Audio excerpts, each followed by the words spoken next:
Na kama unavyoona ni gari ya Simba Sport Club ikiwasili katika uwanja wa Kumbukumbu ya Sokoine jijini Mbeya kwa ajili ya kuikabili Mbeya City ambayo leo kitaumana kwa sababu Simba Sport Club inahitaji alama 3 za msingi bila ya kupoteza. Ukiangalia keleleni, Young Africans anaongoza kwa alama 2. Kwa hiyo leo Simba Sport Club ikishinda anaongoza kwa alama 1. Mbeya City nayo inahitaji kujikwamua kucheza playoff. Hii iko nafasi ya 14, nafasi mbovu kabisa kwa ligi ya NBC.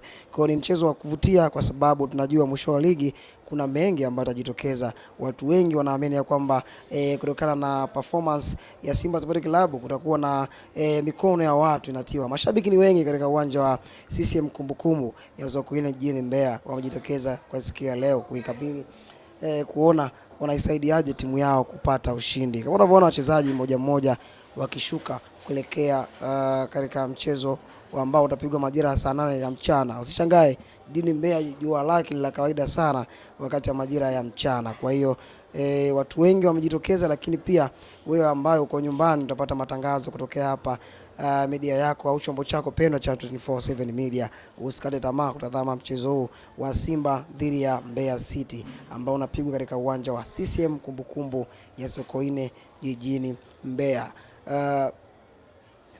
Mashabiki ni wengi na wanaendelea kujitokeza. Tiketi zinaendelea kuuzwa, wanataka wavunje rekodi ya kwa Mkapa. Mashabiki 64,000 lakini hapa hawazidi 64,000 lakini Anset Ura akiteremka hapo, na bila shaka watu wakiendelea kuweka ulinzi. Askari tunaona ulinzi wa kutosha jiji la Mbeya hawajapoa.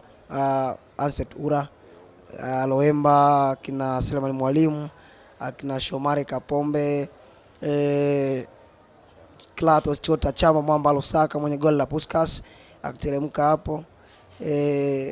Viongozi mbalimbali pia benchi la ufundi la Simba nao wakiteremka kuimarisha, wanahakikisha mchezo leo ukipigwa vizuri bila matatizo. Mchezo leo umekuwa wa kuvutia sana kutokana na msimamo wa ligi kuwa ni mgumu. Mwishoni mwa ligi Simba nafasi ya pili kiongozwa kwa alama 2 pale juu ya Young Africans, lakini pia Mbeya City alama sio mzuri kwao, nafasi ya 14 sio poa. Playoff inawahusu endapo watafanya vizuri. Pale ambapo wakidelay na mchezo wao wakipoteza ni ngumu sana kuhakikishia wakifanya vizuri na kurejea katika msimamo mzuri wa ligi kuu ya NBC Premier League kuelekea msimu ujao, msimu wa 2027 2028. Manufaa ambayo wataipata Simba leo akishinda ni kuongoza ligi kwa alama 1 pekee, na alama 1 sio mzuri kwa mashabiki wa Simba.